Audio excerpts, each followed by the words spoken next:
What's up, guys? Welcome to episode 2 of how to properly maintain your RC race car. Today we're going to be diving into shocks. We're going to learn everything about them, how to maintain them, all of their components, how they work, what you need to do to maintenance them, and what you need to look out for that could be broken on your shocks. Be sure to hit the like button, hit the subscribe button, and if you feel a little bit frisky, hit that notification bell, boys. So let's dive right into shock maintenance.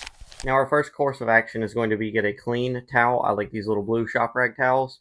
Get your nut driver 1.5 mil, some shock shaft pliers if you plan to take the shock shaft apart, and then your two shocks. It doesn't matter left or right really unless you build them a certain way. You also want to go ahead and grab the shock hole that you're going to use for the front. I love the Losi one because they do the 40 weight and the CST versus this is a team associated oil, just says 30 weight, also 350 CST. You also have the Mugen oils. This is a 500. This would be the CST, so it kind of helps you convert it. You can do the conversion online and it'll help you kind of understand what shock oil is what. Once that's out of the way, you're also going to maybe need some brake parts cleaner. I would just clean the metal parts with this. Don't let this touch your O-rings. It may need some WD-40. You'll also want like an O-ring lube as well. You can use the super silicone lube. I'll drop a link in the description for that. Adam Drake is a big advocate of that stuff, and it helps lube the O-rings, swell them a little bit, and get them to where they have a nice, smooth operation. You also need a little jar for this. My wife was nice enough to give me this little pink silicone jar, so it's easy to clean. It's flexible. Carry it to the track, pop this guy open, and you can go ahead and let all of your O-rings sit in here and nothing will happen to them. Alright, so I kind of want to let you guys know and understand your shock. Kind of going from top to bottom here, looking at a shock. This is going to be the top of your shock. This is going to be what's called your shock cap. This is going to have a little O-ring or a bladder in the top, whichever you would like to call it. It's also going to have your little bleeder screw, or it could just have a regular cap with the little cup right here. It's also going to have a little bushing inside of here that's going to help it stay solid on your screw and ensure that's not metal on metal action. Also, the bladder could kind of look like this and be like a full diaphragm in a sense in the top. A lot of the new style shocks aren't using that, especially if they have the bleeder screw here, so that way you can actually get fluid and air out of the top of the shock. And we're looking from top to bottom here. Next, you're going to have your shock body. This is going to be where all of your components are housed and put together in one piece. This is kind of like the glue that holds the puzzle together. You're going to have this spring perch that helps hold the spring together and understands which position the spring's at to set the dampening on the spring. It's going to have these little grooves here. There's usually an O-ring on some higher quality shocks that are in here to help make sure that you don't ruin the threads while you're threading this together. Inside of this shock body is going to be your shock shaft and your shock piston. Your shock piston can be very different depending on your shock and the model of your car. It could have a bunch of random different holes, a bunch of different shapes. This one's a slightly cupped at the bottom and flat on the top. Side of here is going to be some little O-rings or X-rings depending on your vehicle. These guys are also going to help go from the bottom right here in the shock, surrounding the shaft to ensure the oil doesn't come out and the shock shaft has smooth operation, doesn't get damaged during its stroke on the track. This guy is going to come from the bottom and help hold the whole piece together. So once your shock shaft slides in from the top, this piece will come in with your two O-rings and help hold the bottom of the shock body together. Next, you're going to have your spring. There can be different springs. A lot of these have stickers on them. Some have a color to help identify what hardness or softness they are. And you're going to have a bunch of different spring options. They're going to go over here. Then finally, you're going to have your spring perch. This is going to hold the spring at the bottom of the shock, attached to the shock shaft, and help hold everything together in a sense. And I apologize, we're going to borrow my other shocks here that are draining. You're also going to have a little tie rod in, and that's going to help hold the screw that holds the shock to the bottom of the control arm, or the A arm, whichever you like to call that. It's also going to be the place where this little end cap for the shock goes together and hits that screw so it holds the spring in place. So now that we're here with our shocks, what I'm going to go ahead and do is take everything I don't need at this moment out of my way. I'm going to go ahead and grab one of these shocks. What we're going to want to do first is go ahead and take this spring perch off. You may need, if it has a nut on the bottom like this one does, you may need a 1.5 to get this lower cap off. Go ahead and unscrew this guy side, and we'll be able to take this off, pull it down. The spring will come off. We'll also set this guy to the side. See, still in here after cleaning it, we still have some dirt, so it's a perfect opportunity to go ahead and clean this properly. Go ahead and slide this up. Make sure there's not a lot of dirt on the shaft. We want to clean that very good as well. So probably go ahead and pull this down. Make sure to not cut it with your fingernail. Should pop off just like that. Lets us inspect all this for dirt, see if there's any dirt inside the shock boot and all that good stuff, so we can make sure this is just properly cleaned and we don't have any issues. Now our next step is going to be get this off. You can kind of grab this with your hand, take this wrench, and it will help pull the shock cap off and loosen that. Go ahead and take this cap off all the way. Leakage. Go ahead like this, and once you have your cap, you can go ahead and set this guy to the side.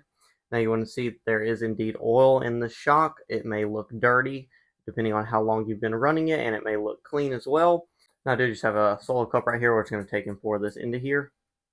Just like that. See, this oil was actually very clean since the car had just been built, but again, I didn't know what weight the oil was, and I wanted to make sure it was properly filled with no bubbles. Noting that my other shock did come apart from the inside, I don't know if there's any carnage in there. I'm going to go ahead and make sure I snug this nut on the inside, maybe take it off and put a little bit of Loctite in here. It's also nice if you have a stand like this. This has holes in it to help the shocks sit here, so while they bleed, you can also just let them sit in this little capsule, or while you're draining them, they can sit upside down. And you just hook it onto the side like this, and it'll let the shock sit there and drain while you work on your other shocks. Take our springs right here. Note I have an orange spring. That's great. That's what your setup calls for. You can kind of wipe the bottoms off of here. Not completely necessary. I would make sure this is all good. There's no broken plastic on the bottom of this. Really inspect our shock caps. With landing off jumps and stuff, we can easily hit and damage the top of the shock cap, and that would not be good. If you have bleeder screws, make sure they're good as well. There's no dirt or debris in this little air cap right there, and make sure it's nice and clear and you can see through it. It's exactly what we're looking for. Inspect our O-ring on the inside. Make sure there's no damage anywhere near here, and we should be home free on the shock caps. These look perfectly fine. I'm going to do a video for both front and rear shocks. They're going to be identical. The only difference is you're going to do a different weight depending on your setup and what you guys want to run.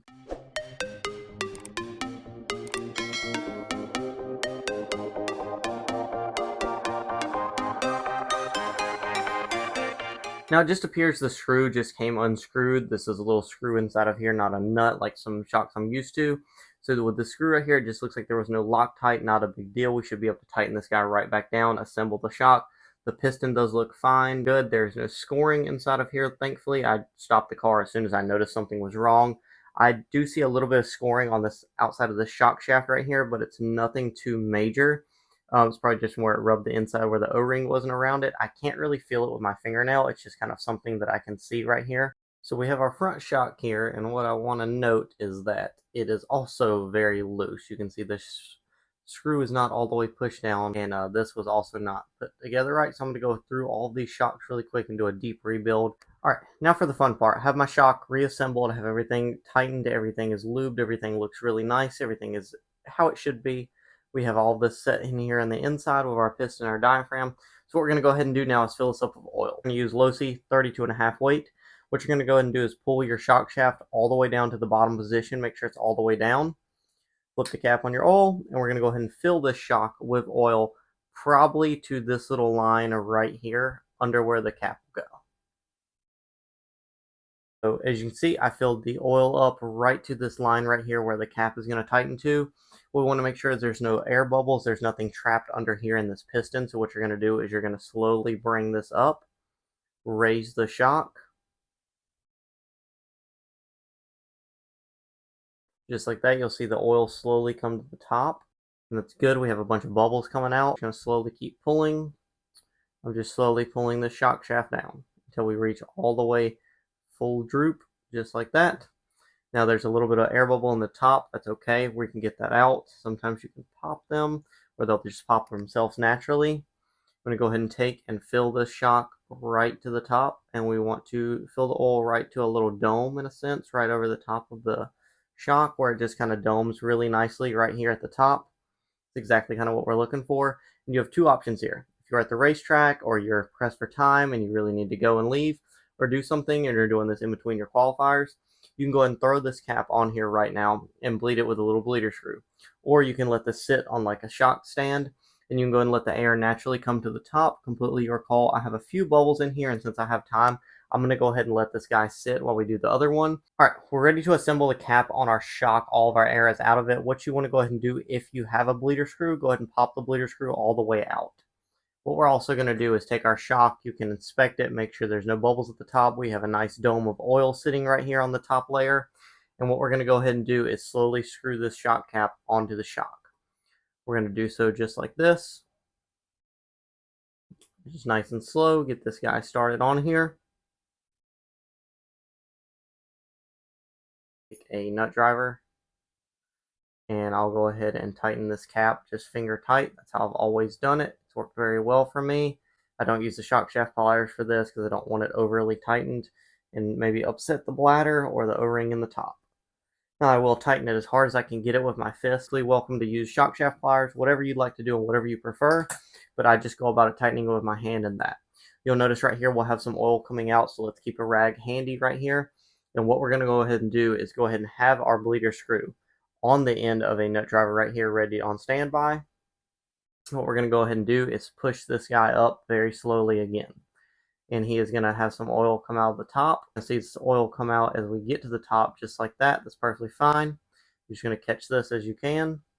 Once this oil starts to come out the top like that, we're going to wait until our shock is fully compressed. Once your shock is fully compressed, you're going to take your bleeder screw and go ahead and run it into the shock cap. Take this guy, thread it down.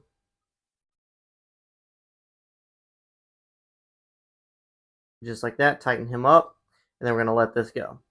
Hopefully there doesn't come back out, so we don't want a lot of rebound in this setup that I'm running. If you want rebound, then you would go about setting this up a little differently. Like I said, the brake parts cleaner, or if you have some household, like rubbing alcohol, will also help work and break the silicone down and just try to make it not as slick. And we don't want a lot of oil to stick to these shocks if we can help it. Make sure there's also O-ring on this little adjustment for the spring. We want to just keep everything nice and clean, so we don't have any problems down the road. And once we have this, we're going to slowly pull this guy back out. We're going to run him up and down, make sure everything feels nice and good. If you like the way it feels, awesome. If you don't, you're welcome to pop that bleeder screw back out and go ahead and adjust it. So I do have some rebound in here, and I don't want that. So what we'll go ahead and do is leave it where the droop stops. We're going to go ahead and take this, loosen him, and we're going to go ahead and push it up from there. This comes out. We're going to screw this guy back in, wipe off our excess oil. And we didn't come out as much that time, so I think we're going to be a lot better here. We have a really nice feeling shock. I think this is going to be awesome. So what you're going to do is take your spring, slide it on here. We're going to take our spring perch, pull this little guy up a little bit right here so you don't pinch him.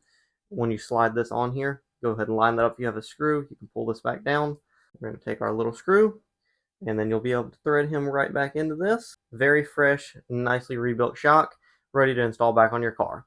Repeat this process for all of your shocks. You can adjust them to your liking. This is my preference, and this is only an opinion and the way I like my car. Yours could be different, or yours could be the same. Whichever is perfectly fine. There's no right or wrong. It's just what works for you and how you like to drive your car.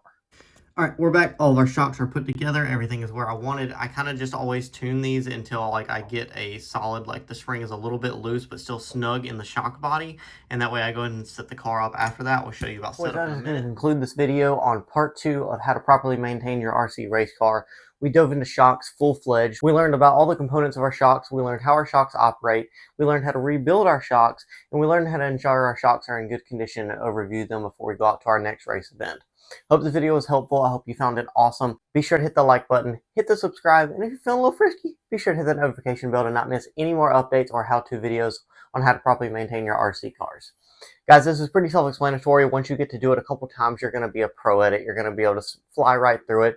There's multiple ways to do this. There's not technically a right or a wrong way. Just whatever feels comfortable to you and how you like doing it. Find your method, find your way. Hope you found this helpful, guys. I love you. Thank you so much for watching this, and I will check you out on the next one. Part 3 is coming very soon.